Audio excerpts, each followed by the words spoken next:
ഹോസ്പിറ്റലിൽ വല്ലതും പോണോ? അമ്മേ കാലനങ്ങുന്നുണ്ടോ? അത് വെറും സംശയമല്ല, അവന്റെ ഇടത് കാര്യം ചലിക്കുന്നുള്ളത്. ഹലോ, അങ്ങനെ മഹാലക്ഷ്മിയിൽ മൂടിവെച്ച സത്യങ്ങൾ പുറത്തു വരുന്നു.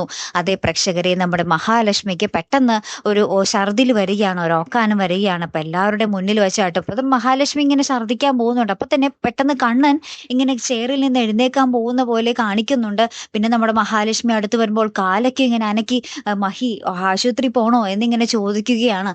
അപ്പൊ ഈ കണ്ണൻ ഈ കാലിട്ട് അനക്കുന്നതും എഴുന്നേക്കാൻ ശ്രമിക്കുന്നതും ഒക്കെ ആര് കാണുന്നു? നമ്മുടെ ദുർഗാമ്മയും ഉണ്ണിയും കാണുകയാണ്. അപ്പൊ അവരിത് കാഴ്ച കണ്ടിട്ട് അവരാകെ ഞെട്ടിയിട്ട് പരസ്പരം പറയുന്നുണ്ട്, ദേടാ അവന്റെ കാല് രണ്ടും ചലിക്കുന്നുണ്ടല്ലോ എന്നിങ്ങനെ പരസ്പരം പറയുന്നുണ്ട്. പിന്നീട് ഇക്കാര്യം അവർ മേഘനാഥനെ വിളിച്ച് പറയുന്നുണ്ട്.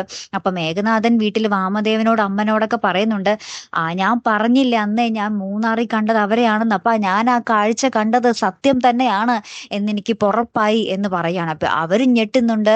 ലാസ്റ്റ് ഇക്കാര്യം നമ്മുടെ മേഘനാഥനൊക്കെ പ്രതാപനെ വിളിച്ച് പറയുന്നുണ്ട്. അപ്പൊ പ്രതാപൻ മുത്തശ്ശിനോട് ഇക്കാര്യം പറയുന്നുണ്ട്, അവന്റെ രണ്ടു കാലും ചലിച്ചു തുടങ്ങിയത്രേ എന്ന് പറയുകയാണ്. അപ്പൊ ഇത് കേട്ട് നമ്മുടെ കരുണ ആകെ ഞെട്ടി നിൽക്കുന്നുണ്ട്. കൂടെ നമ്മുടെ മോഹിനിയും ഞെട്ടുന്നുണ്ട്. ദൈവമേ, എല്ലാവരും ഈ വാർത്ത അറിഞ്ഞോ എന്നുള്ള രീതിയിൽ മോഹിനിയും ഞെട്ടുന്നുണ്ട്.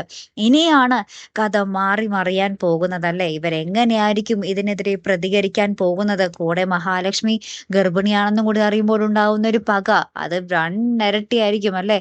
എന്തായാലും ഈ ഒരു വരാൻ പോകുന്ന ഈ പരീക്ഷണങ്ങളൊക്കെ എങ്ങനെ ഇവർ തടുക്കും എന്നുള്ളതാണ് നമുക്കിനി അറിയേണ്ട ഒരു കാഴ്ച. കാത്തിരുന്നേനെ കാണട്ടോ. അടുത്തൊരു വീഡിയോയുമായി വരുന്നത് വരയ്ക്കും here I M the Malayali signing off.